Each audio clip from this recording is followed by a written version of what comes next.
Kanda pib k'aw ka forofɛnw lakodɔn diɲɛ makobatigiw cakɛdaw kɛnyɛrɛyew aw mana kɛ diɲɛ yɔrɔ walasa aw ka se ka lakodɔn teliyala a ye nɛgɛjuru banba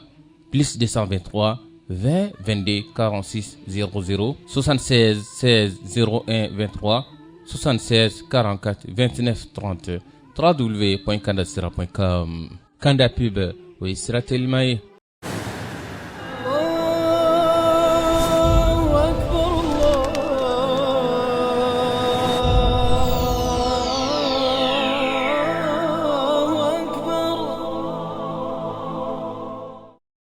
Aw y'a ɲini ka Kanda voyage dɔn walasa aw ka san 2020 hiji aw ka o latɛmɛ Kanda voyage fɛ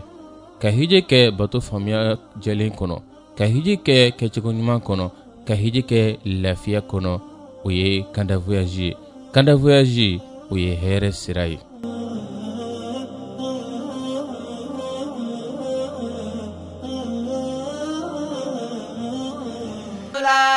wa anw bɛ taa i fɛ i ka sunna labato anw bɛ taa i fɛ ya rasulullah a'udhu billahi minash shaitanir rajim bismillahir rahmanir rahim wa sallallahu ala nabiyyina wa shafi'ina wa habibina wa qudwatina muhammadin wa alihi wa sallim. اللهم علمنا ما ينفعنا وانفعنا بما علمتنا يا رب العالمين. نعم.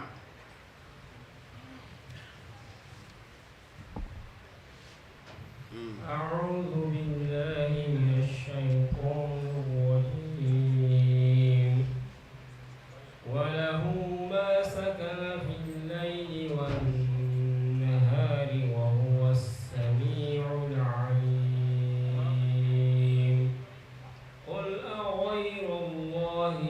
أتخذ وليا فاطر السماوات والأرض وهو يطعم ولا يطعم قل إني أمرت أن أكون أول من أسلم ولا تكونن من المشركين قل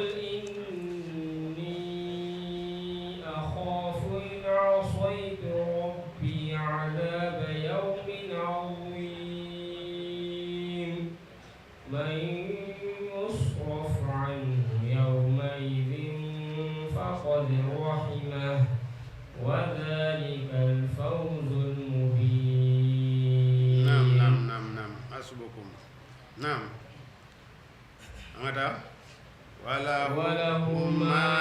فند بالله سكن مما دلا في الليل سفلولا والنهار عليك لفلا وهو علي الله السميع من بعد كما كون العليم دون بعد لا لولا قل محمد افود غير أتخذ وليا يلين بمنك غير الله على تننوا وليا وكدم نيوي فاطر السماوات على مي سانغولو تيبا سانغولو دابا ددو والارض اني دوغولو سيندي بادو وهو علي الله يوتو علي دبي مكو لا غرسغا ولا يوتا موت غرسغا دامد قل محمد افو اني ne muhammadu yere umirtu in yamarula ne de ka kere awwala man mogolla folo aslama mi ayere kulunde wala takunanna muhammadu kana ke fiye nan mushrikina fulan ka fu doyde qul muhammadu afo inni ka don ne koni akhafu mesran koy in asaitu rabbi ni enne ma kotawo azaba yawmin mesran donga nyenginya azimi mi nyengi belebele ye man mogo yusrafu nyengi mbi yelema kabo mamima yawma ize wodona goye faqad rahimahu ala hinena wala wazalika min kufole huwa al-fawz ni fole wode ni yoro al-mubin min bangale do wala huma fende be ala ye sakana korode ko amadala atilla malama labile kɔnɔ don a donna a ka ɲaga la, jɛgɛw don dayɔrɔ b'u bolo ji kɔnɔ, kungo kɔnɔfɛnw don u donna u ka dingɛw kɔnɔ, hadamadenw don u y'u ka sabatiyɔrɔ magɛn, sufɛla la ani tilefɛla la k'o ye Alaw ta de ye, Ala ka mara de don, a bɛɛ bɛ Ala ka dɔnniya kɔnɔ. O de ye kuma jɛlen de ye sakana kɔrɔ la, sakana larabukan a ma da la, sakana a ma da la, larabukan wɛrɛ la a fɔla dɔnnikɛla dɔw fɛ ko nin ye ishaaru ye. Ishaaru larabukan na o bɛ kuranna kɔnɔ yɔrɔ caman. Al-ishaaru far'un min dilalatil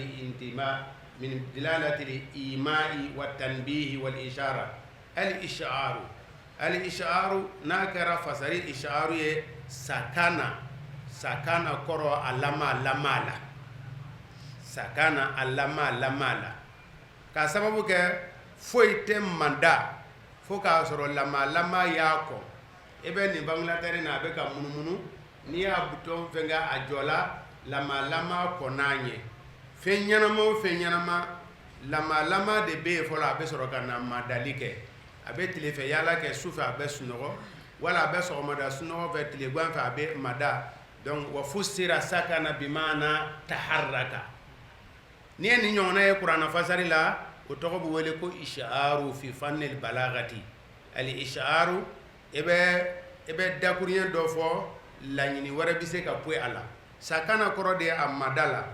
nka n'i ye sakana fasari kɛ taharraka, o ye far'un min tafsir ma yuqalu al-ishaaru. Walahumma fɛn bɛ ale Ala ye dɛ, sakana fɛn min mada la a tɛ kɛ Ala ɲinɛ ma. A ka lama ma kɛ Ala ɲinɛ ma cogo min na, a bɛ na sunɔgɔ, a bɛ don a ka ɲaga la, a bɛ don a ka dingɛ kɔnɔ, hadamaden i donna i ka so kɔnɔ, a bɛ kɛ Ala ka se la, wa e se t'a la dɛ. O sigi o sukuni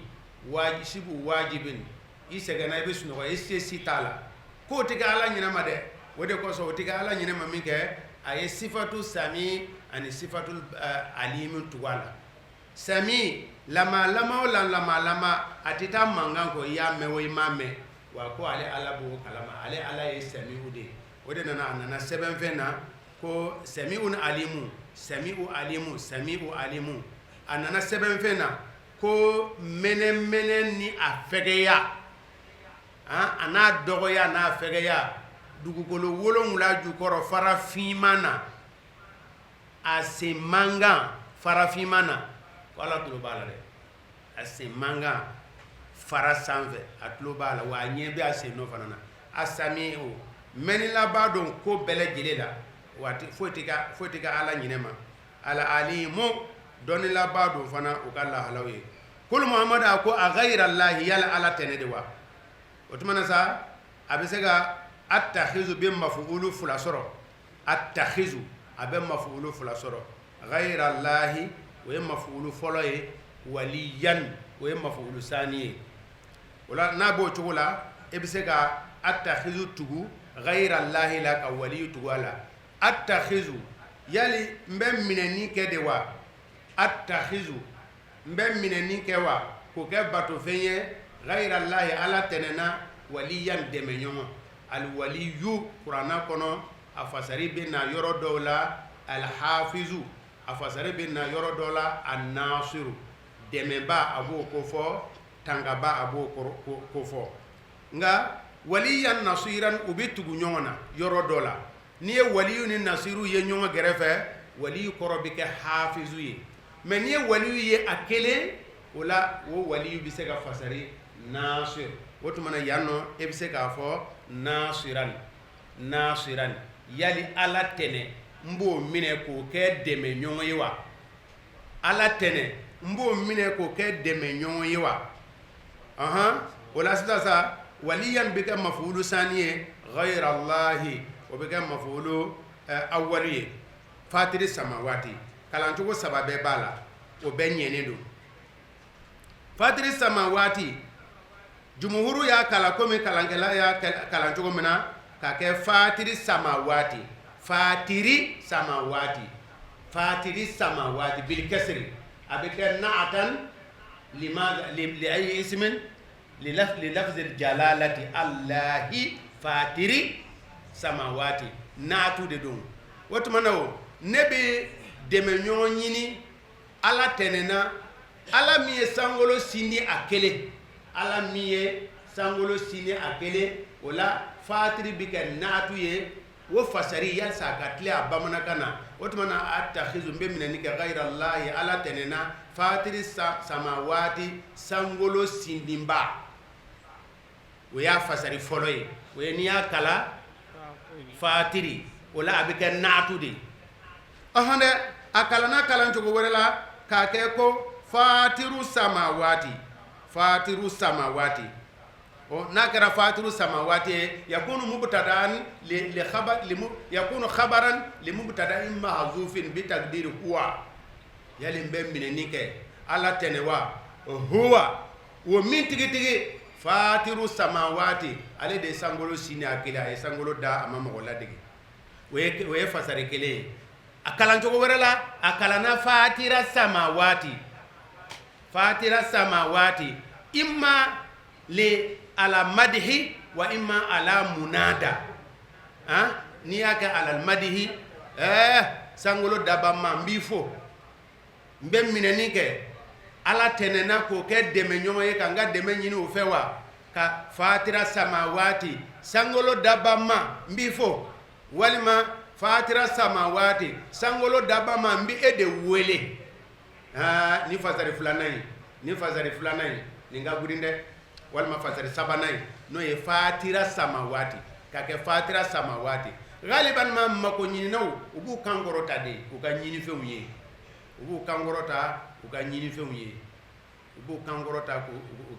ye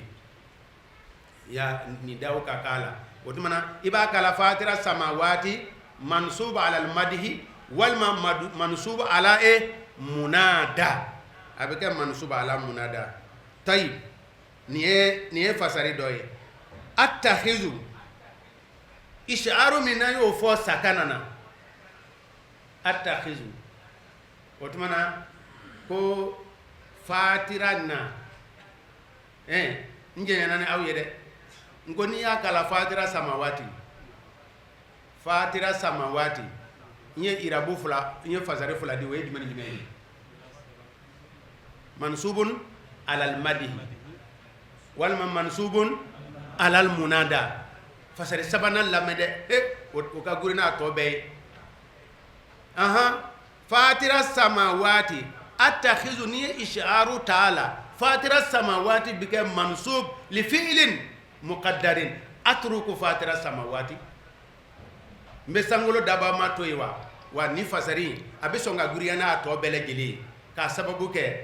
ahwalu nas maaw ka lahala bi ni fasari bolofara in de ko fɔ n'i y'a kala fatira samawati a munada ko tɛ mansuba ala almadhi ko tɛ mansuba ala fi'li muqaddarin attakhizu n b'a minɛ wa aksu ye atruku fatira samawati o de ye halu nasi allahu akbar n'i ye maa o maa ye n'a bɛ fɛn dɔ bato de a ye sankolo dababa de to yen n'a y'a jigi kɛ fɛn dɔ la a ye fatiru samawati to yen a y'a jigi kɛ tafo la a ye fatira samawati to yen a ye su wele a ye fatira samawati a y'o to yen i b'i jigi kɛ fɛn wɛrɛ la hadamaden tɛ fɛn min kɛ fɔ ala kelen fo k'a sɔrɔ a bɛ taa bɛn e fatira samawati to yen o tuma na bi qira'ati nasbi mumkinu an tuqaddira lahu atruku fatira samawati n bɛ sankolo da maa min ye sankolo ni dugukolo si a y'o da a ma maa ladege o bɛ se ko la dɛ n b'o de to yen wa fatira samawati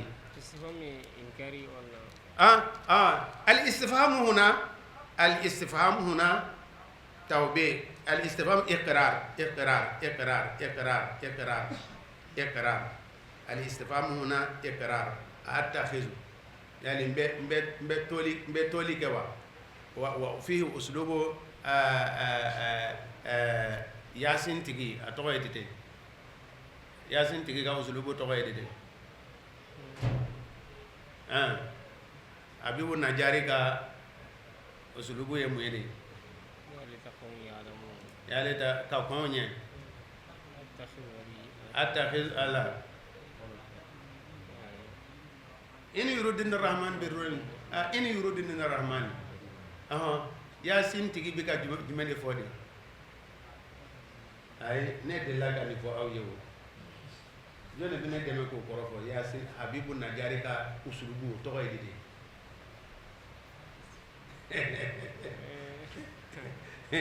ayina naw ko gele di gele ba amma me fo ko se do uslubul hakim التعريض من احسن الاساليب في الخطاب نما ما ينون زرو عليه سيغسي ميناي ساني كافو كو akana sigarsi mi e ba fo netti sigarsi mi bar sababu mo toro wo mine ka di ka teme ka fo che kana sigarsi mi eti se kuma na sa afo netti sigarsi mi so ibu yasin ako yale bi fe wara de batoa no fe yende ni ko be halagi jodo be do ne na che abeka kuma wo fe de yale au be na yo fo kuma be mo ko jogi ne wo obe mo ko toro de wo ala grati fe mo de batu ko abeka ta'aridu de ka on to de la ka on gala na ta'aridu koromantigeli kan koromantigeli kan idan fasari nununa jume de ka guri abela fatiru kalantugo saba fatiru samawati fatira samawati fasari saba dile ma fatira samawati farana alal munada be alal madihi be ala taqdiri fi'lin muqaddarin wode koroka guri wode bi bella halama mo fe were ke deme mo deme nyini fe were fe abi be ya ala toyi wa huwa aladu yutaimu abella duminini ke wala yutamu ale de be gersege di mo ma te gersege dama qul inni umirtu an akuna awwala man aslama bimana in qada li awamirillah wode al-islamul am wala takunanna min al-mushrikeen qul inni akhafu min fulaniye inni akhafu maf'ulu bihi maf'ul azahiru la wa jumlatu in asaitu wa shartiyai awa akhafu ni jumla in asaitu shartiya i'tiradiya abe salo ka boy ka azaba yawmin tuwala inni akhafu mesran azaba yawmin donc alla jabanye na o kala na azimi ye jumede ka na pe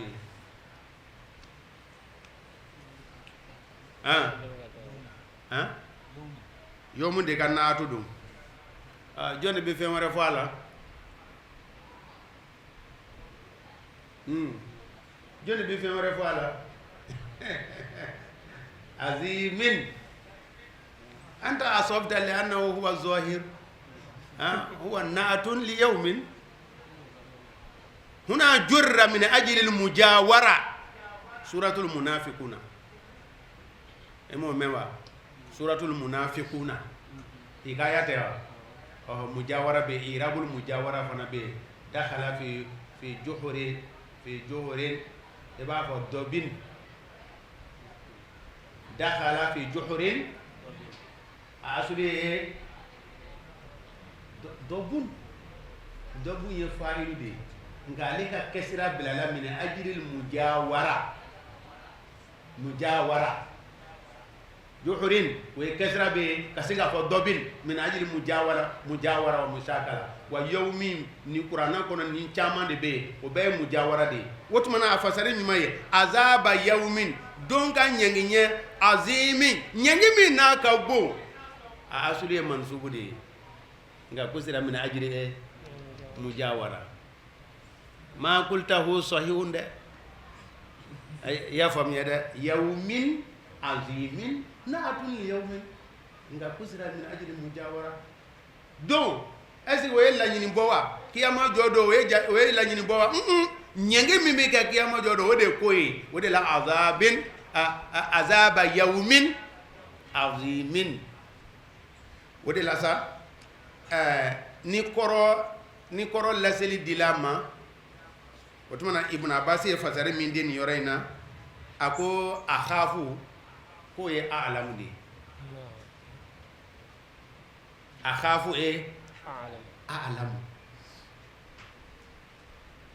akhafu a'lamu akhafu a'lamu o tuma na sa n'a ma kɛ taaridu ye n'a kɛra taaridu ye kira k'a fɔ ko ne bɛ siran don ka ɲɛngi ɲɛ a bɛ k'a fɔ an tɔw ɲɛna anw de ka kan ka siran a ɲɛ mais a ko aw ye siran o kuma in usulubu hakimu kɔsɔn a ko k'ale bɛ siran o de la Ibn Abbas ko akhafu ko bi maana a'lamu ne bɛ don in ne b'a ɲɛngi in dɔn dɛ don ka ɲɛngi min n'a ka bon ne b'a dɔn izan wa fasarahu bi akhafu بمعنى أعلم أرى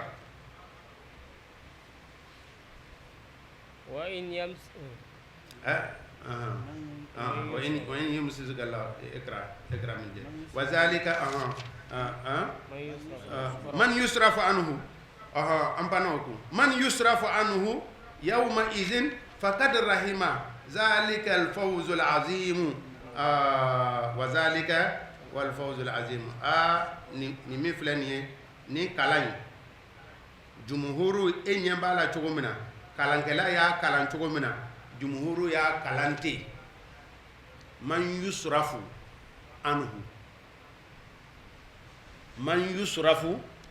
anhu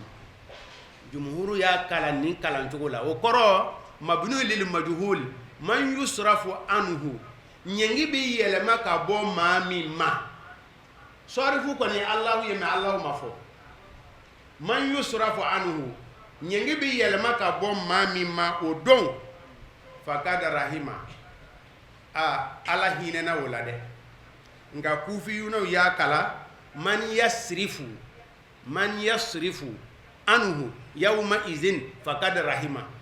man yasrifu don min ni Ala bɛ lajaba wuli ka bɔ maa min ma o don kada rahimahu a hinɛna la n bɛ a to aw bolo sisan larabukan toncogo la jumhuru ni kufiyunaw ka kalan jumɛn de tilelen don aw ma ne mɛn o n'a ma ne mɛn a t'a faamu e dɔn k'a kalan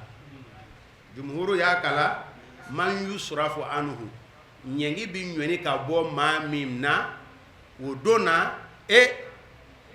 Ala rahimahu Ala hinɛna o la nin ye jumhuru ka kalan cogo ye kufiyunaw y'a kala man yasrifu Ala bi yɛlɛmani kɛ maa min na gada rahimahu Ala hinɛna o la ne ko a larabukan ton cogo jo bi di jo de ma ninu na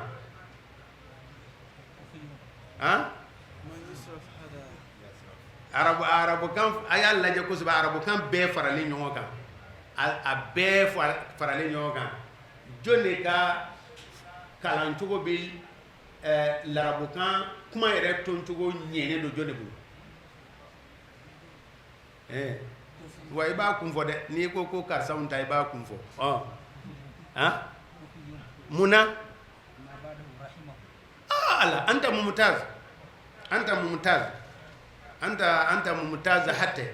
anta mumtaz hatta ni ko ni hada mumtaz anta mumtaz bon wa kɛmɛ bi ne bolo n bɛ se k'o d'i ma anta mumtaz n'o tɛ n'a tɛmɛna n t'o d'i ma dɛ anta mumtaz barisa a m'a fɔ kadu ruhima n'a kun y'a fɔ kadu ruhima fakadu ruhima n'a kun y'a fɔ fakadu ruhima o la jumhuru ka kalan o nasaku kun tilelen don yusrafu ruhima nka tuma min na a nana fɔ arahima o ye mabni lil ma'lumi o dun dɔmira bi segin awalu ma izan a ka kala man yasrifu o de bɛ bɛn larabukan ɲuman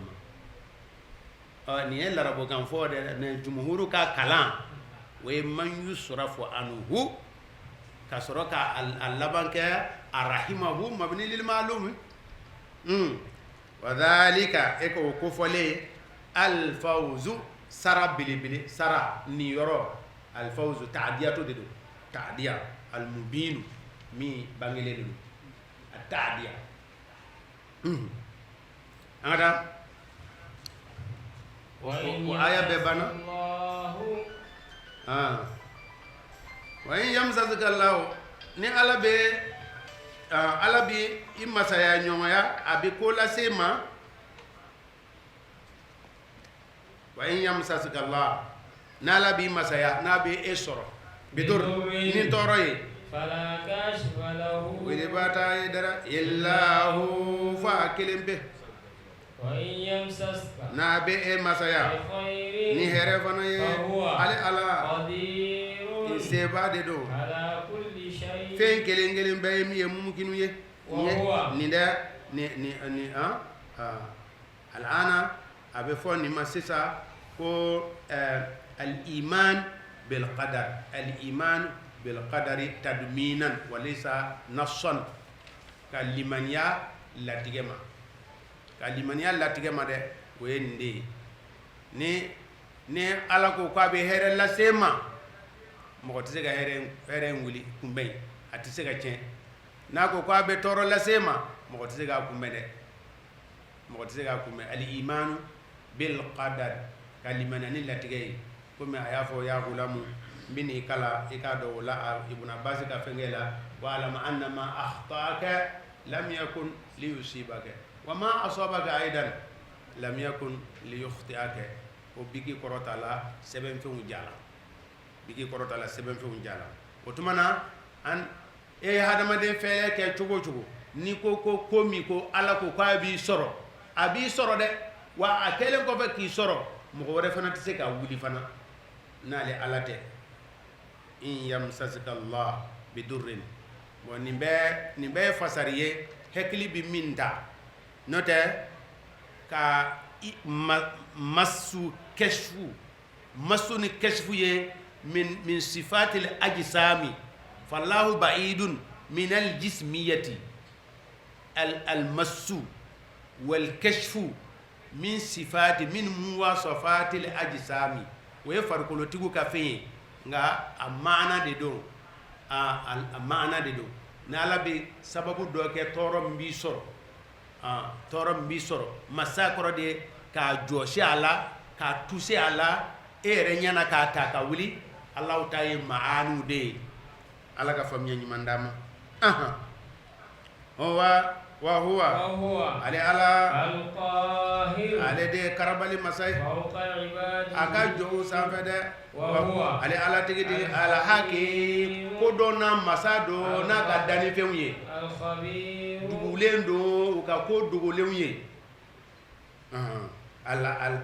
al-hakim kalimat hakim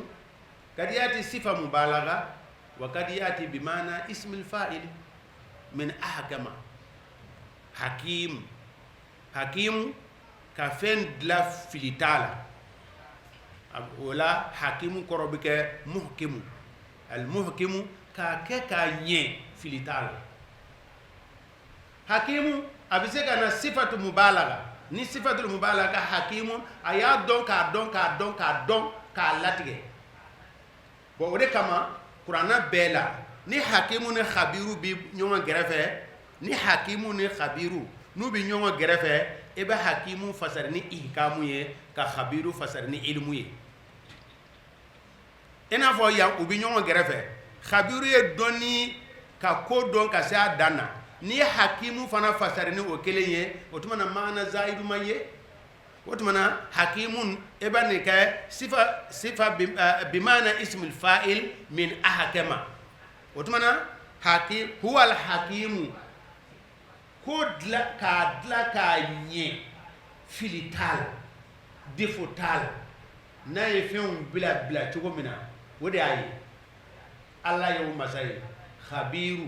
akodugulew ne a doni kevenze gindo domba we khabiru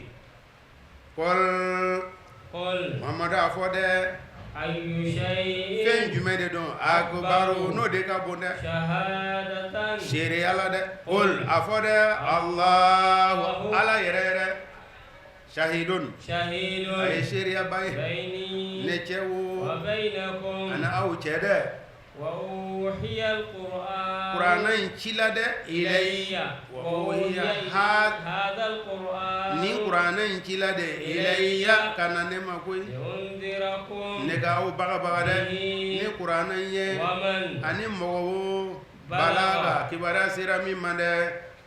أتشهدوا يلا أو بشريعة دوا أن آلهة أئنكم لتشهدون يلا أو أئنكم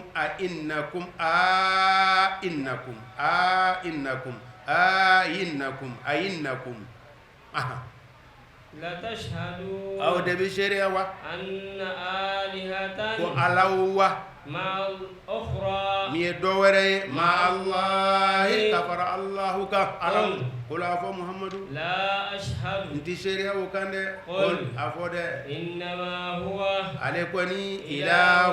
باتوفندو واحد يكلم بده وإنني محمد كوني تجدي إنسان يلندو مما أبو فيهما تشركون أنبو فلان كفو أيوة قل هو القاهر كربالي مسا القاهر كربالي مسا يالي دي القاهر على دي كربالي مسا يفوق عبادي ودافنتي ni ala ta ka sejira mina iya da la chugo chugo abi fenin do bila ino fe dese kola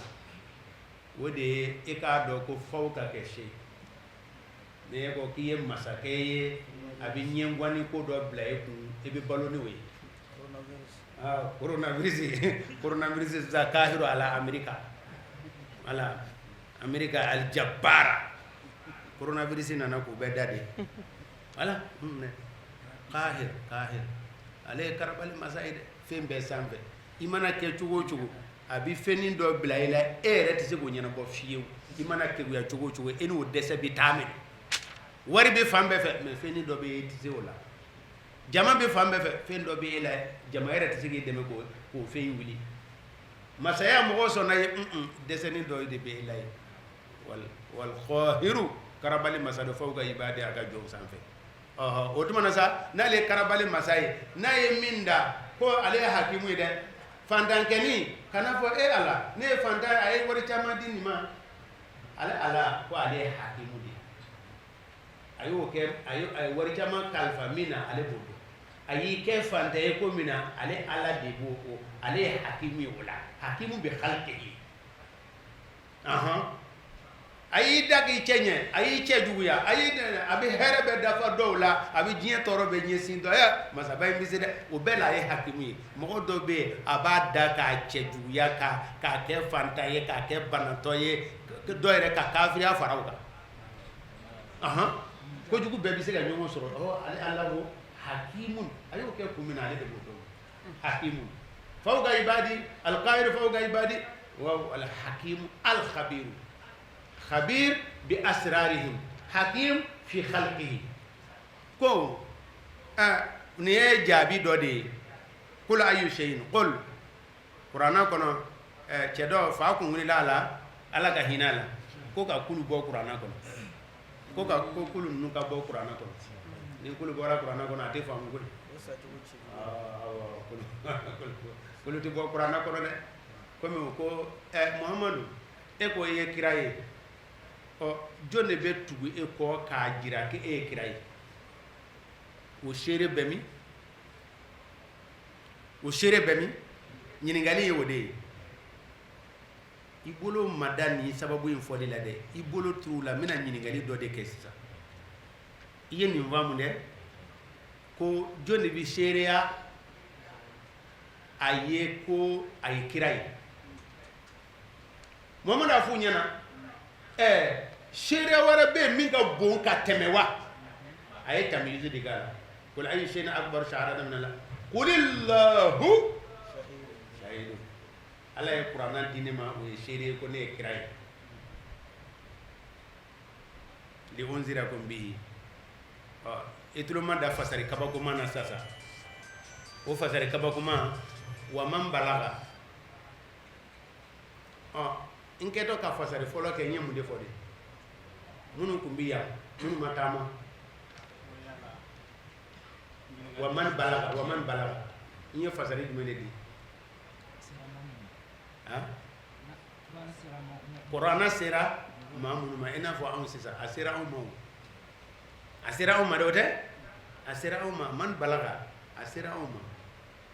Qur'ana sera umma an fana be shiriya ko ala kirai jumhuru ya fasale ni ko na Qurtubi ko wa man balaga ni min kera hakilitigi wala wa wo fasare tilele no kateme jumhuru takan jumhuru tami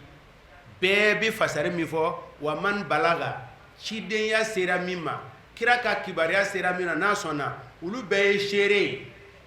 we jumhuru ka fasare nga Qurtubi e fasare fulana mindi ni fasare ka di kateme tobe wa jumhuru ka fasare ka wa man balaga ma mi kera hakilitigi min kera baligu ye min kera hakilitigi de oho limaza barsaba mama fo ulu tuwalaw ay qur'ana fo ko ala ye shere barsaba ay qur'ana jigima wa man balagahu ani qur'ana sera mamima hu makala hotea domiru hu balawa ya do domiru hu tala izani domiru hu tala wa man balaga ka fasari ko dawa sera umma we fasari ye fanga berete minade fasari mini fanga bala kasura fo tugula ale shazuye o fo bo machade mo fo ta macha mina yere de wode yere de fasari dumai wa man balaga min kera hakilitigi wala okay kurashi hakilitigu ya do ko kirate magwanza mais ni on de kera shere kurashu bem on de ba ko kurashu nyana ko kira ala sewa an balaga asira o mazage on de bina kay shere ko na kera lara jodo yi ni kurashu che ko ba wulla ka jo no ma fa yere shere kira nya fa ilaze mais o kaba ko ya mabon min kaba ko ya ka bon wa man balaga iko fasari ka hakilitigu munu mula ma min ko dona ula ulu yere shere ko Muhammadu yikira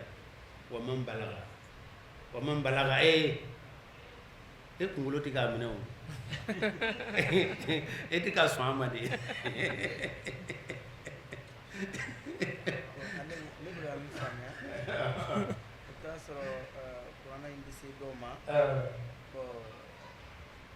fuga ube fasika bara amina yanya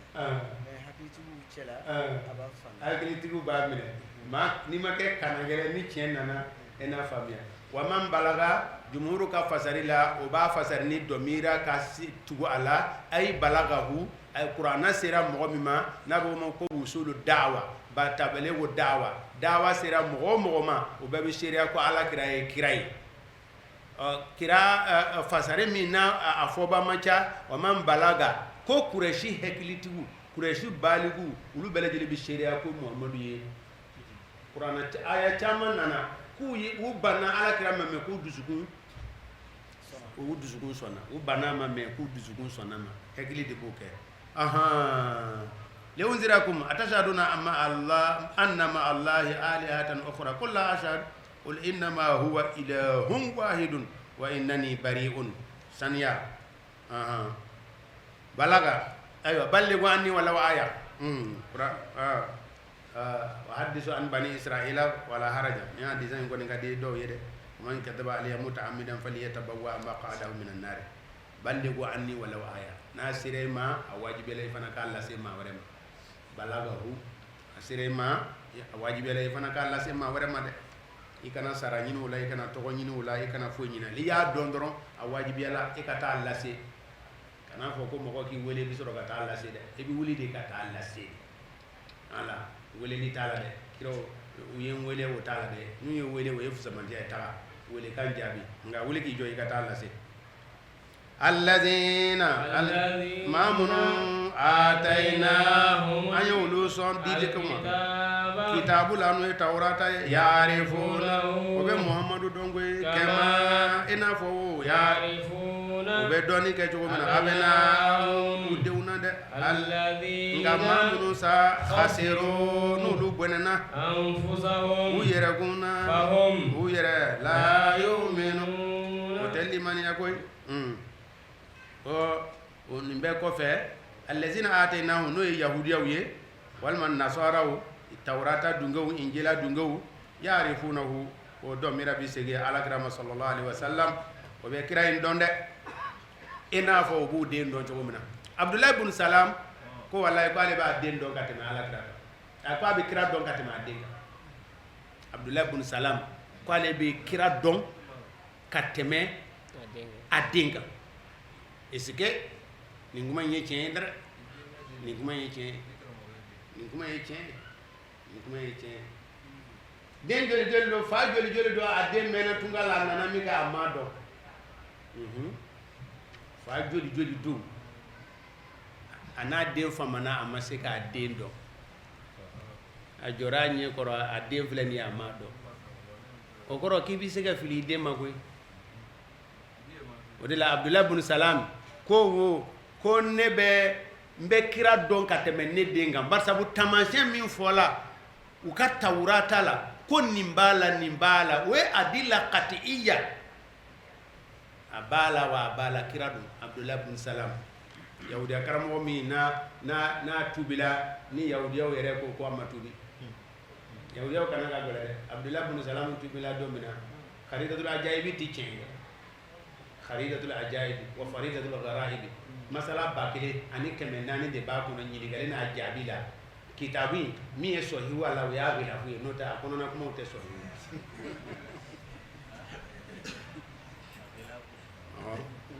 masala 1000 mais a ka di dɛ a san i k'a kalan a bɛ hakili ɲɛnajɛ kosɛbɛ ɲininkali 1400 de b'a kɔnɔ n'i b'a kalan a b'i ɲɛnajɛ kosɛbɛ ko Abdullah ibn Salam ko o don ko ɲininkali 1000 ani 400 ko o de tun bɛ yahudiya karamɔgɔ y'o labɛn Abdullah ibn Salam de tun bɛ jama ɲini o ɲininkali ye ka na ɲininkali kɛ kelen kelen fo ka taa fo kuma in tɛ sababa ye nka o ka yahudiyaw ka fara ɲɔgɔn kan ka Abdullah ibn Salam ci o ye tiɲɛ ye nka ɲininkali min kɛra a la o ye ɲininkali 3 de ye kuranɛ y'o 3 bɛɛ lakale ni o bɛ ɲininka ni bɛ min adamaden fara o ko ɲininkali 3 ko n'a y'a 3 bɛɛ jaabi kira tɛ n'a ko k'a t'a 3 si dɔn kira tɛ n'a ye 2 jaabi ka 1 to kira don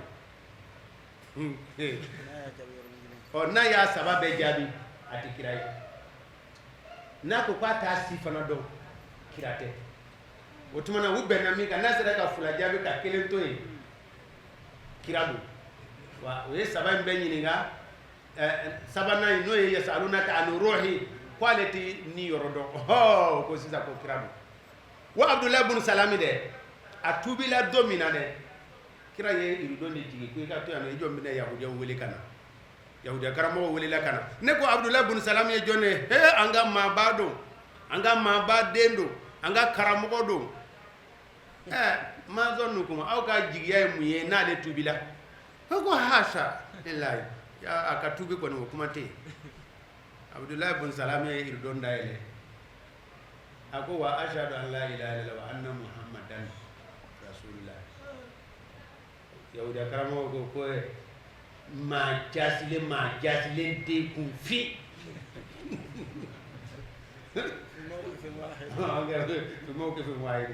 min huna n'i ye yahudiyaw ka tandokan ye yɔrɔ yɔrɔ kuranɛ kɔnɔ kalankɛlaw bɛ Abdullah ibn Salam kɛ a misaliya ye o Abdullah ibn Salam ko ale bɛ alakira dɔn sallallahu alaihi wasallam ka tɛmɛ a den kan ko barisabu mɔgɔ bɛ se ka fili i den ma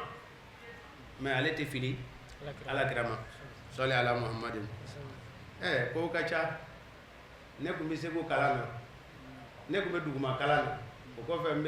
n taara Segu kalan na ne ka cɛkɔrɔba tun bɛ Côte d'Ivoire n taara fɛ don min na a man dɔn koyi awɔ a man dɔn fiyewu a man dɔn an taara misiri la ɲɔgɔn fɛ an seginna ka na ɲɔgɔn fɛ an ye surafana dun ɲɔgɔn fɛ ne ko n bɔra Segu min kɛ a commencé la a bɛna ɲininkali kɛ ko ale den dɔ bɛ ale den dɔ bɛ kalan na Segu awɔ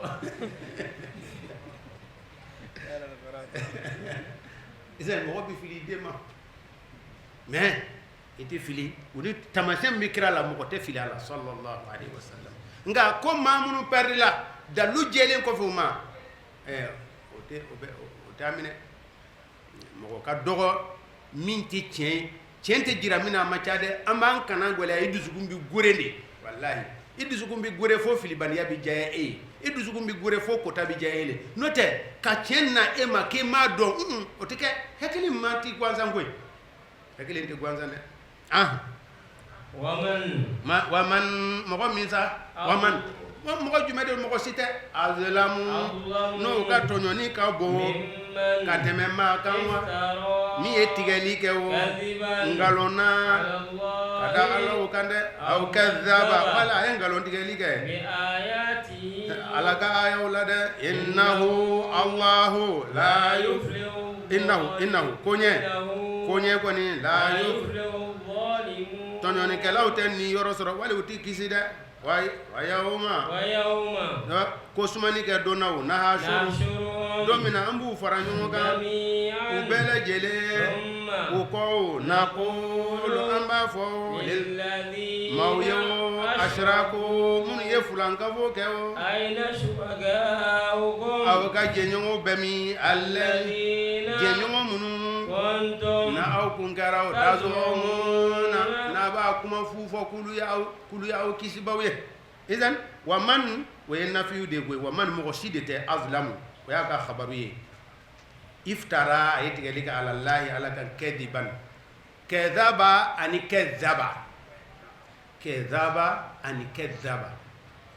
kɛdaba fɛn min laseli tɛ yen o ye kɛdaba ye kɛdaba fɛn min bɛ yen k'o yɛlɛma o ka jugu dɛ kɛdaba ka jugu dɛ kɛdaba misaliya la maa min ye sanji mana e ka se k'a fɔ ko sanji nana o ye kɛdaba mais sanji nana an bɛɛ lajɛlen y'a ye e ko a ma na o larabukan ye kɛdaba o tuma na kuranɛ kɔnɔ kɛdaba in de ka ca a sifatu fana ka ca mukɛdibina kɛdibinaw bɛ mukɛdibina bɛ yakidibu bɛ yukɛdibu bɛ yukɛdibuna o kɛdaba de ka mustakatu de ka ca kuranɛ kɔnɔ ka tɛmɛ kɛdaba kan almukɛdibina o y'ale yukɛdibuna yukɛdibu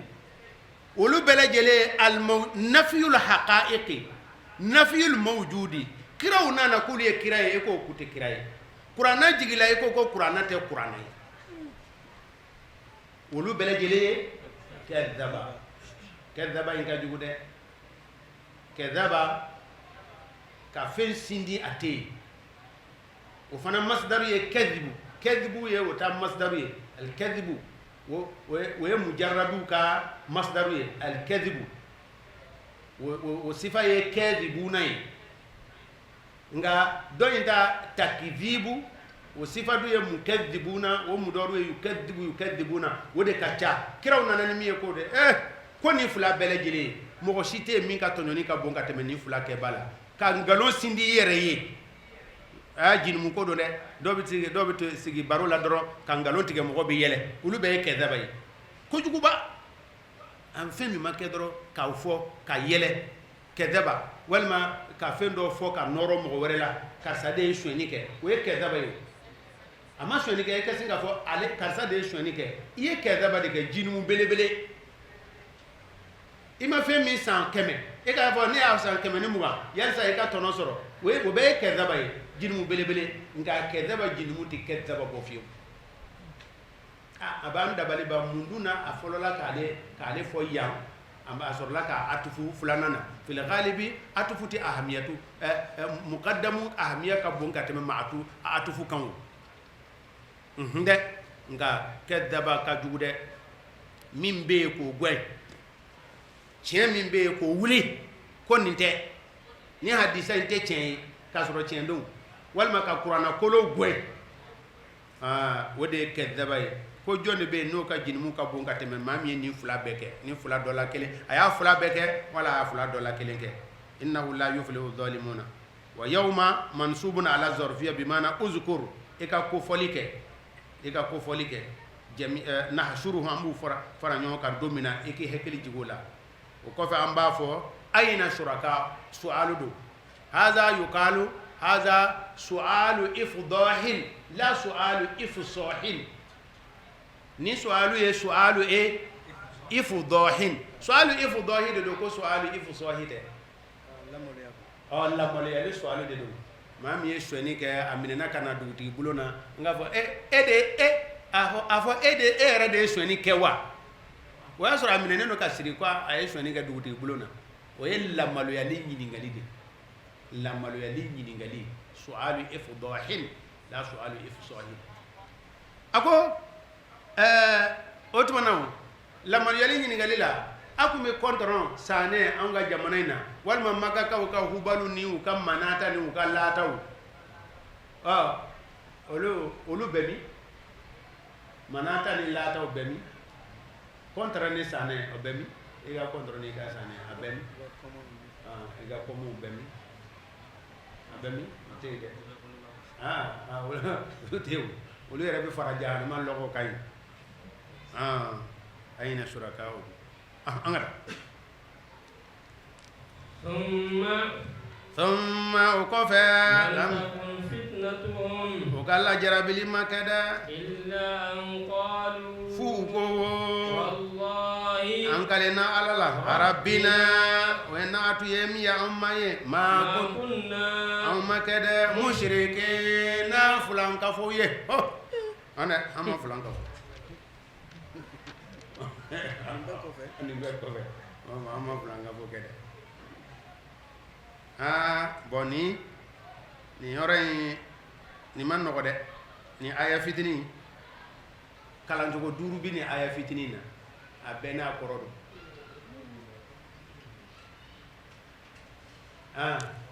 ni nana yan nɔ i ka wuli ni dɔ ye koyi a ye fatiru dɔn wa fatiru kalancogo joli yera a la fasari joli yera a la o tilala o la kabini sisan fatiri a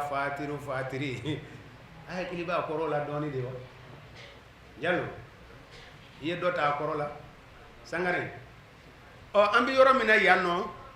kalancogo 5 de b'a la a 5 bɛɛ n'a kɔrɔ don an ye kɛlen kɔfɛ ka fasari fɔlɔ di kalancogo 5 in fana a bɛɛ fasari ka kan ka di o la ismu fi'lu mudari yakunu ismu naqisu fi'lu naqisi yakunu a kalana ni ya ye ka kala ni ya ye ya lam takun yɔrɔ la ka kala lam yakun fitnatu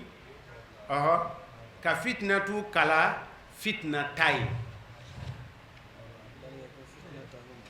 lam yakun fitnatahu kesayi ni hamza ulu ka kalancogo ye nin ye ka filumu dɔrin kɛ yayi ka fitnatu yɛlɛma ka kɛ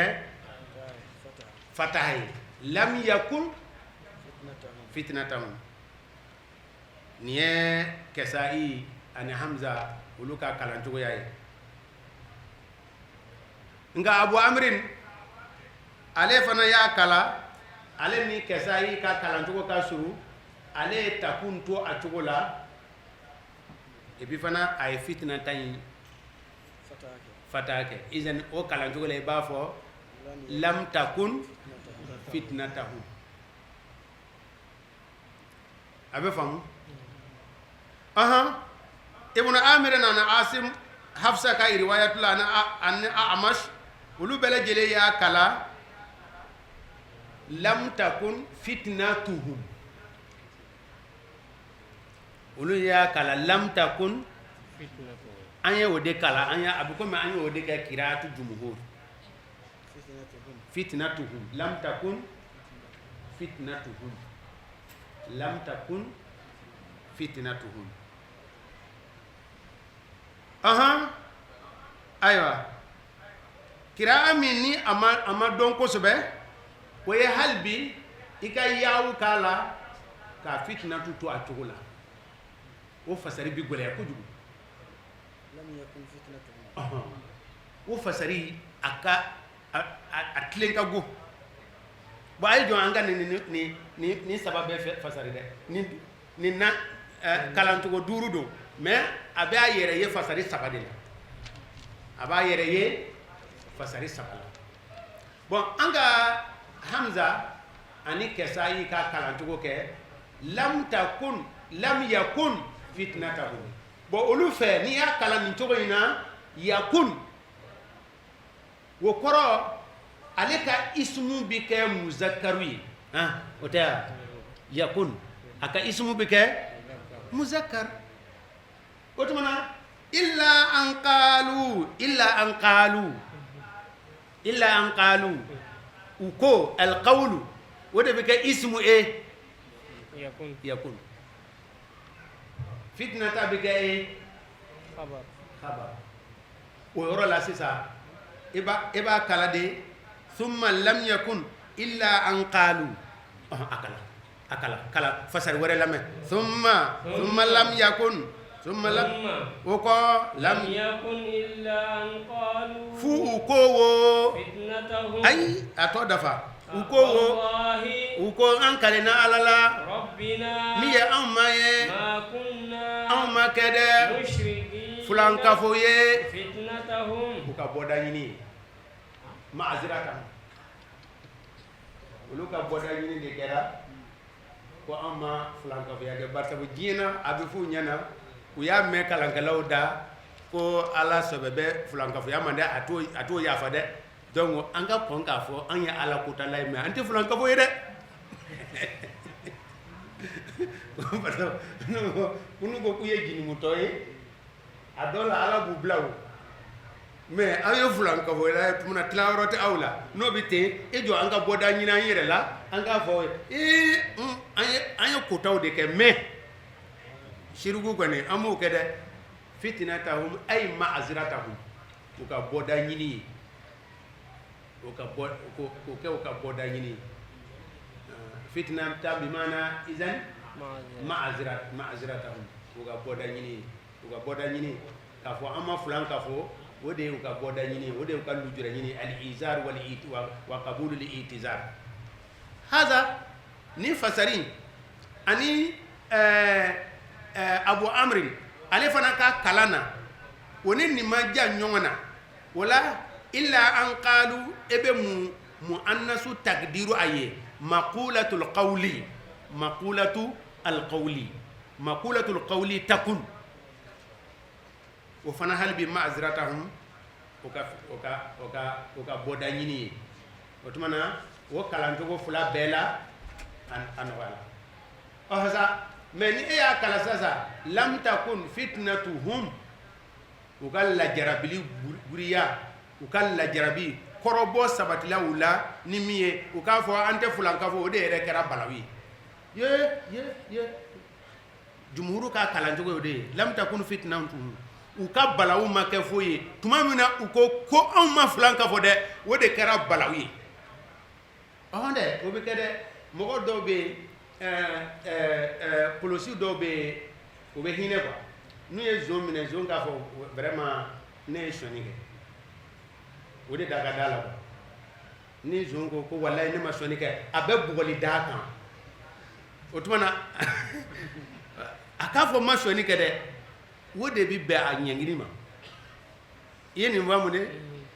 lam takun fitnatum ko kafirun nu fulankafo nu uka balawu make foye tumamina uko ko ya yare ma fulankafo amma fulankafo de wode bena uka nyangiri ma odo kera uka summa lam takun fitnatum uka balawu make foye fo tumamina uko amma fulankafo non ne bazarin na مسيرة سوانا صورة معذرة ثالثي مقولة القول ني لم تكن كمؤنث aka ismu biga taqdiru maqulatal qawli illa an qalu ko fana binye mais qawlu de sori huye wala bika muzakkaru yakun qawluhum wode bika ismuka kena ka ismu ye fitnatahum o bika ka khabaru ye nka o yoro bika o ka dalu nyili bambariya kayfa nafam bamana gana ne fasari fulay min denza o ka boda nyini o ka kuma kan o ka boda nyini kera kuma fulanka fo o ka boda nyini kera kuma fulanka fo o ye na an ya kala bin nasbi maintenant ya kala bi domi fitnatu ukal la jarabili ukal nyengini yere de kera bena uko kwama uka fo kwama fulanka fo de ode gara ni nyengi ode la nyi misali de ko police do ni zongo kwama soni ke ode bi na ni boli maintenant ko oh ne soni ke peut-être ya ba no ko ma soni ke de ode bi beni nyengini idan fiha qira'atun khamsa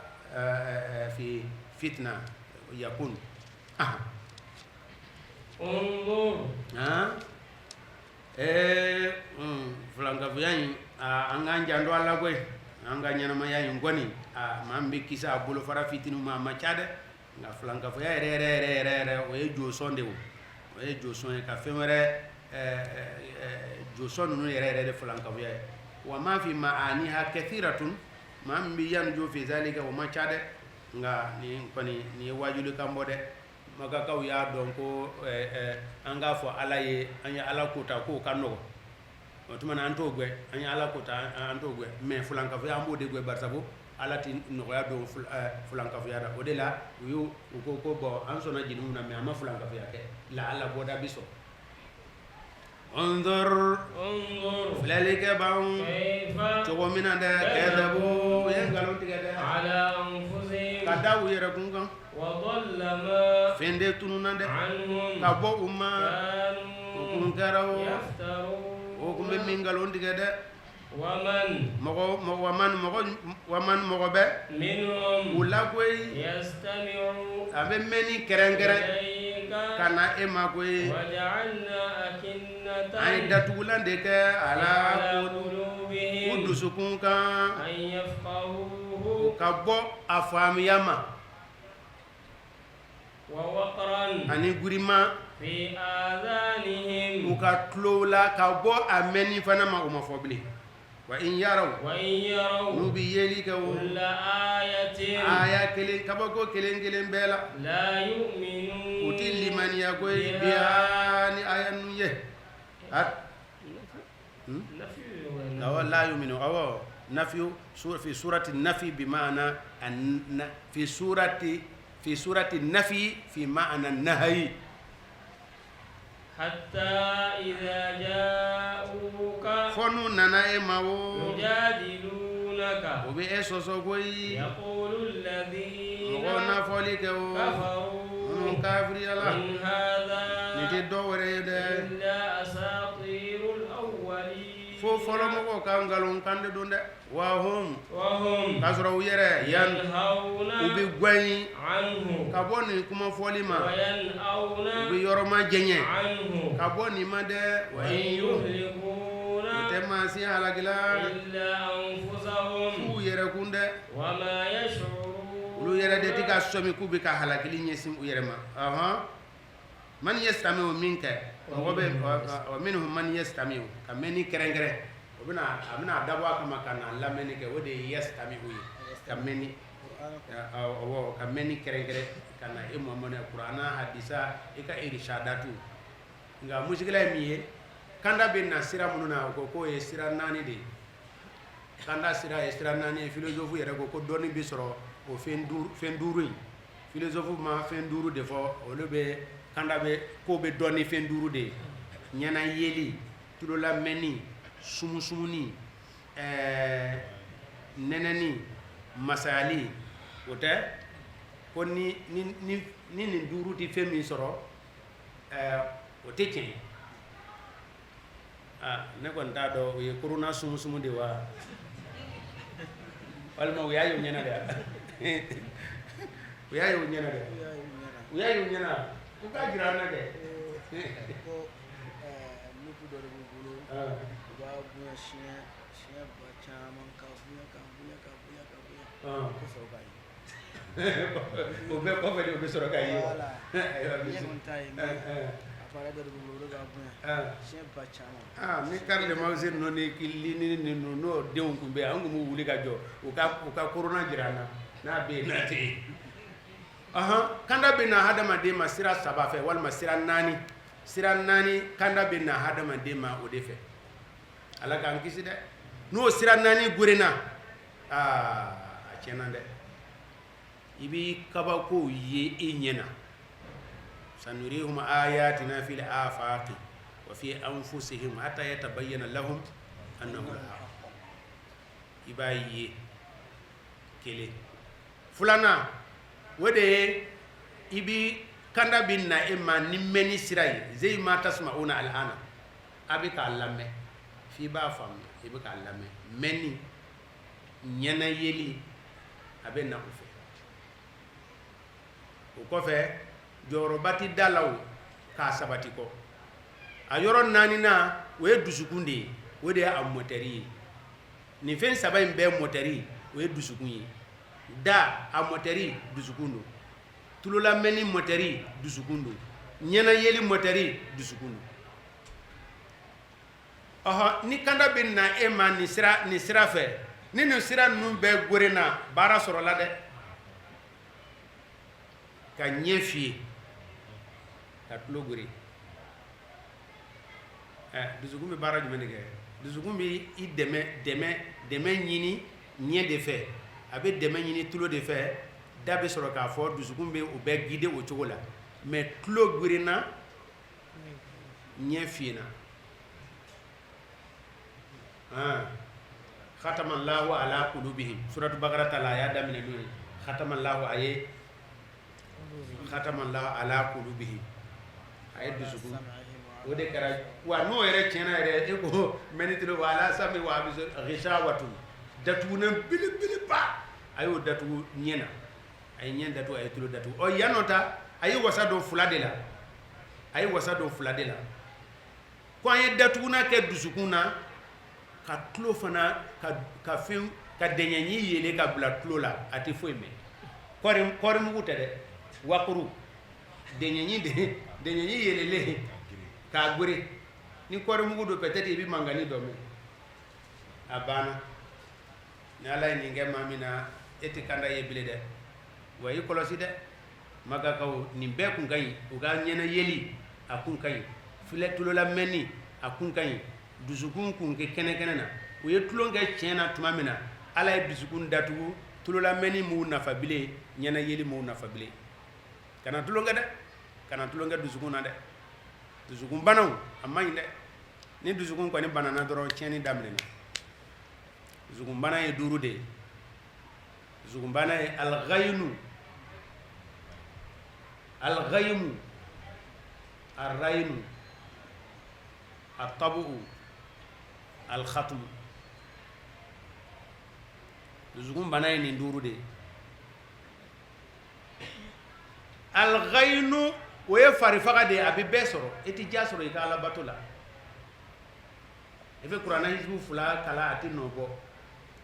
i bɛ deli ka araka 12 seli e o araka 12 bɛɛ seli i ma sukɔrɔ sɔrɔ a la e ye misirila taala ye e yɛrɛ bɔra i ka so fo ka na seli ka segin ka taa hali ma bɔ a kalama ko nana misiri la ka sɔrɔ don dɔ bɛ yen i bɛna farida seli f'i yɛrɛ b'a ye la ni sala sisan bɛ don alijana na don dɔ la i bɛ araka 2 seli i ka so kɔnɔ wa araka 2 in na i bɛ jaba de sɔrɔ a la nka don dɔ la i bɛ araka 20 seli e yɛrɛ tɛ bɔ a kalama k'i y'a kɛ ɔ i ye bato kɛ i ma ja sɔrɔ a la dɛ o bana dusukun bana na o tɔgɔ de bɛ wele ko alghaynu alakira ko sallallahu alaihi wasallam la yughanu ala qalbi fa astaghfirullah fil yawmi 100 marra kira yɛrɛ ko nin ko in bɛ kɛ ne na koyi n'o dusukun ka fari faga ye ko mɛ min y'a fadela ala fɛ don kɔnɔ siɲɛ kɔnɔ la yughanu ala qalbi datuguli bi kɛ kuroni bi kɛ n'o ye fari faga ye ala bato la nka ghaymu dun ghaymu ye kaba muranga de kaba muranga nka ale kaba muranga ti a bɛ nɔrɔ dusukun na de ko taa siɲɛ fɔlɔ yɔrɔ la a nana hadisa la ko ni jɔn iza tarafa al abdu dhanban nukitati fi qalbi nuktatun sauda ko taa siɲɛ fɔlɔ la finmani dɔ bɛ nɔrɔ i dusukun na mɔgɔ min ma deli ka kota kɛ a siɲɛ fɔlɔ kota kɛ a bɛ jatigɛ dɛ a ma deli ka nkalon tigɛ a bɛ tile bɛɛ ban jatigɛ la n ye nkalon tigɛ a ma deli ka sɔnni kɛ a bɛ tile 5 kɛ jatigɛ la a ma deli ka sɔnni jatigɛ o ye de ye jinimu fɔlɔ ye nuktatun sauda n'ale jalagwɛlɛya la ka o ko in kɛ tuguni don k'o kota in kɛ tuguni don ka segin sɔnni na tuguni don a yaasa o tuma na a bɛ bɔ ghaymu na a bɛ taa raynu na bal rana ala qulubihim ma kanu yaksibuna kasbu iga jirmu kedena dusukun bi datugu ka datugu iga juguma ya datugu a bekere fi may shen folo la nuktatu kele ne do otmana sa aywa na temena wala sasa fula de be doni galo be nyongo soso wala tabu ni khatumu juma de ka jugu tabu ka farakuru dere adala atisega ajiti sega foiti poi herati do heratina we tabu ye ka datugu ni fenguri mai khatumu ye ka shishgala ka tampon kala okay abana nya fale ko ika kafiriya njena na nya fala ika silamiya ko khatum oho o fula jume de ka giri khatumu de ka guri wa tabu de ka giri nga ambe qur'ana aya min kuna ale ko akinnatu na kara akinnatu ye aka gurine gaynu ye aka gurine raynu ye aka gurine gaymu ye aka gurine raynu ye donc abe fly de tasa akinnatu be abe tabuta abe khatmuta al akinna datuna obisega ke khatmu ye obisega ke tabu ye kwa ye kele ke ka duzuguna akinnatan ghita'an ghalizan ay datuna de ke duzuguna ay datuna ke duzuguna ke mi ke an yafqahu ye wa alla yafqahu iza tahziru ni tahziru nana kuma kana lati do yebele ayo sebenga blade qur'ana kono yoro ni kalimatu tahziri kona minye lati kaye wa iba fasar ni lay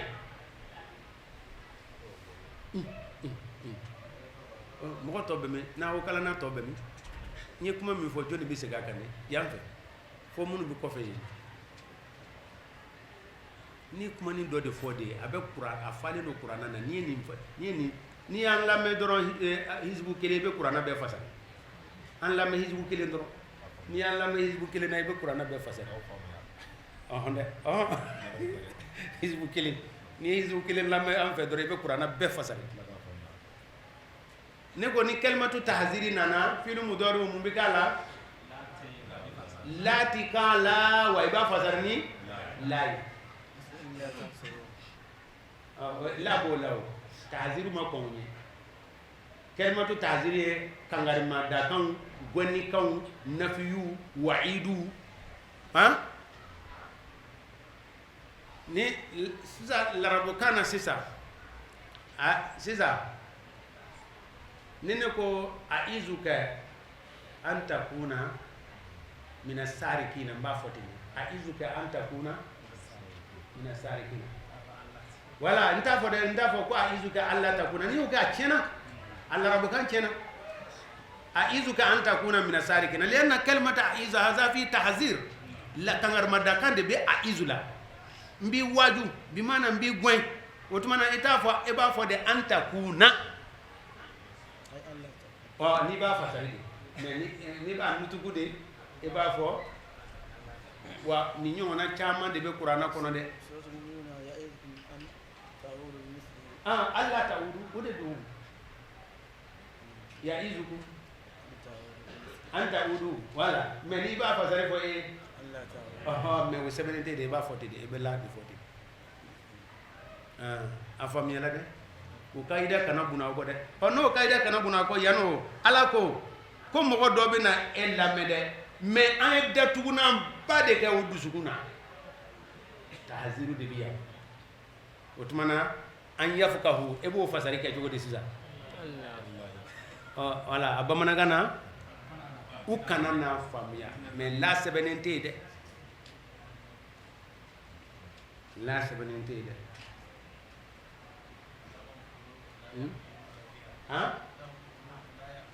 olu be isbatu lahum qulubun busugum bala la wala kad zarana li jahannama katira min al-jinn wal ins lahum qulubun la yafqahuna biha dusugun be o la bi sabatu basabu tahziru ma ko woni lahum qulubun wa isbatu de tahziru to la yafqahuna biha o be foti o be semente a be foti fa mais ni tahziru be sa otumana labe go mudoru la mais ni ba fasari e ba fasari ni lay e ba fasari ni lay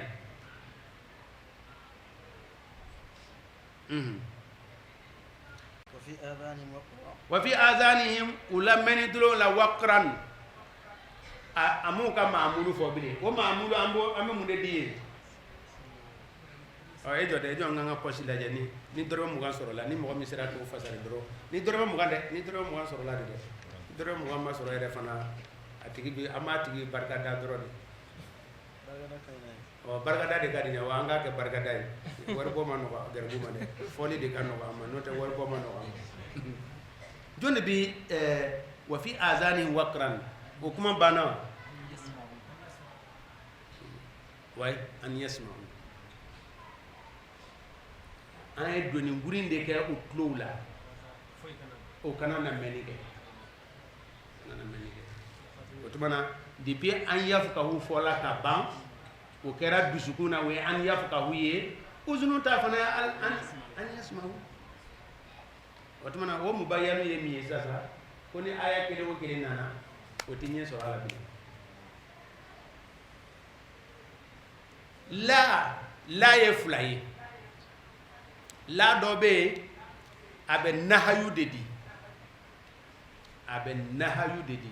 la min bɛ nahayu di n'a donna filimu dɔrɔw la surtout a fɔ alhamsa la nunu a b'o tigɛ ka fili la nahiya n'a donna a fɔ alhamsa nunu na a bɛ nunu ninnu bɛɛ hazifu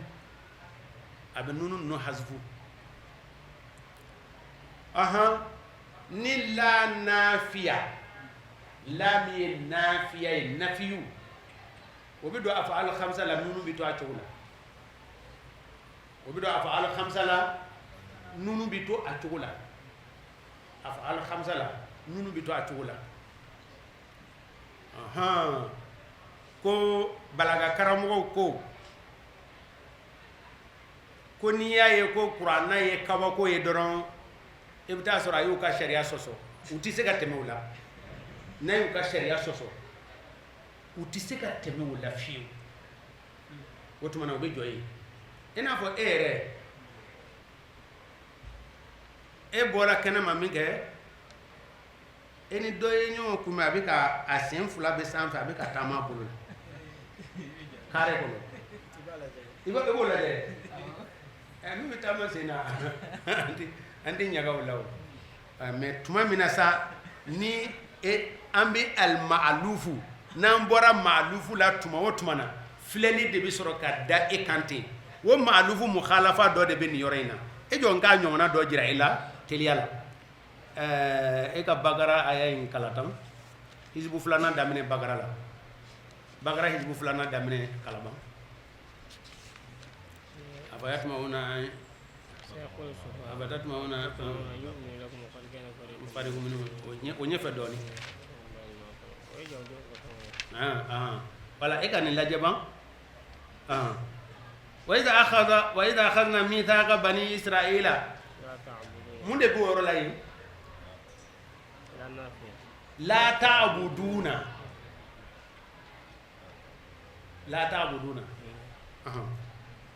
ni la ta'buduna la ta'buduna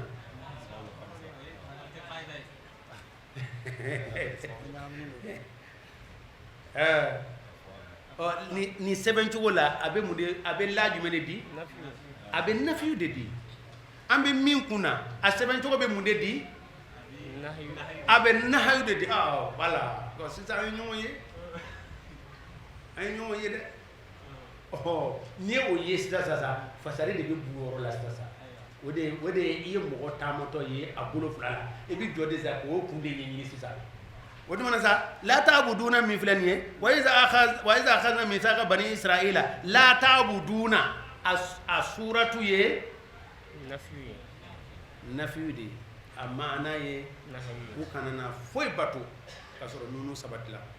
bon o de ye balaga kɔnɔna gan yɔrɔw de ye nin yɔrɔ modèle ye an bɛ yɔrɔ min na sisan nunu tigɛla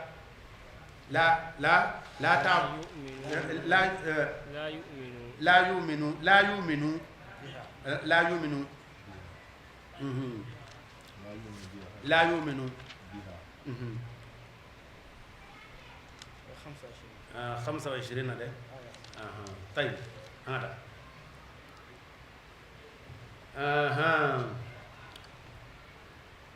وإن يروا كل آية نوبي كبوكو كلمو كلمي لا يؤمنوا بها فسرين من كanga dama bamana kana uti limaniya Allah wode Allah ni uti limaniya Allah wala bike la nafiyu de don mais a seben jogo ye a suratu ye nahyu ye koro min bala nafiyu anye mi bagarata min kala o seben jogo ye nafiyu o seben jogo ye nafiyu ye akoro ye nahyu o koro de kana qur'ana dursila amana qur'ana dursi kan ye jogo jogo faka tamon don ni o jogo kelen na qur'ana fasari min ba afununu chaman don itse ka gurifio parce que bise yoro dola ba fo munaya ibise yoro dola aba fo munaya ibise yoro dola aba fo munaya sisa lam takun fitnatu ni mam ya kala lam yakun aba fo muna bi kay yawiye muna akalan kera lam yakun abe commencer ko gindo nyini abe soro ka bo fasari angada wa hum yanhauna wakati sunyana de anga to ni yore na koy abeti soro de yanhauna anhu awa wa hum yanhauna anhu ko ubi gwen anhu ka boni kuma lankoloma wa yanauna ubi yoroman genye annayu bimana albudu ka boni kuma lankolon foma ala ko te masi halaki fona kara u yere kuma u te somi odela ko ala kira sallallahu alaihi wasallam ko ni ayan ajigila a fola ko ala kira ko aka amuma no ya Abu Talibi afa koroke akama qul la ilaha illa Allah ay yan san anga suma ko ni Quraishu nana ko mo sikana sen de made ayo joro nyede wanana hadisala ko kira ayanna fade akunga kanga jahannama qualité do jahannama qualité mina akan ni joro kama ay ala kira sallallahu alaihi wasallam defensi tani min ke ho kama aga jahannama be fegam abe jahannama kono de nga ka nyegi fi dahdahi aw fi na'layn aga jahannama be fegam c'est ça aleta problème kera miye aye mogo akana se kirama de aya mabo ala mogo se kana toro sama nga mala asafa alere masega finta gogo ni ya fodro asato ere de kira gogo aka la ilaha illallah fo ako ni ya fo ko ba fo njito la masala mo ndo bina fo ko njito la masala ay ne man ne ni jito tesa jito ya tesa amma se ko won tan ya lala ndan ya la ina na mi ye chen nga gogo ni ako yetele ni woni ko na illa am so ma yashuruna qul la ilaha illallah ashhadu laka biha yawm alqiyamati nibi muslimu kono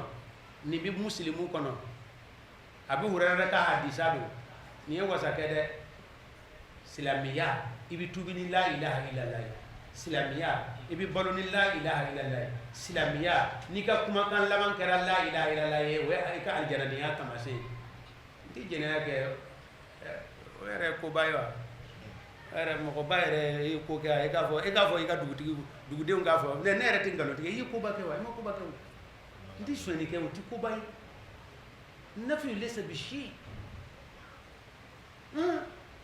akama afolla ni ngoni ni ora ina ko fosite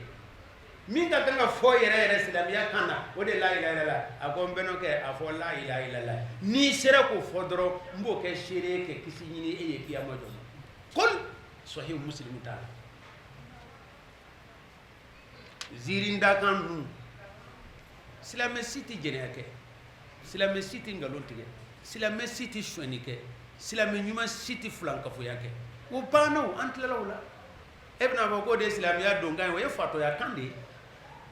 silamiya donga jume nafi yu silamiya donga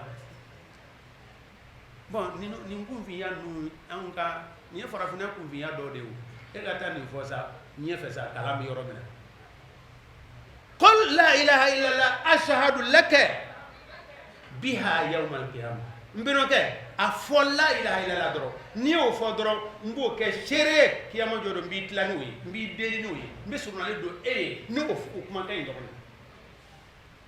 alakira ko man kana akhiru kalamihi la ilaha illallah wala afora go innaka la tahdi man ahbabta walakin Allah yahdi man yasha ame joni yore na bi goni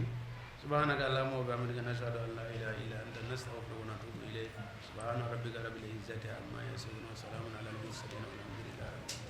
kanda pib ka ka frofin la kodon jema ko batiku chakedaw ken rew aw mo ke je yoro wala sa o ka sika la kodon teliala ay ne gajuru bamba plus 223 20 22 46 00 76 16 01 23 76 44 29 30 www.kandasira.com Kanda pub oui sera tellement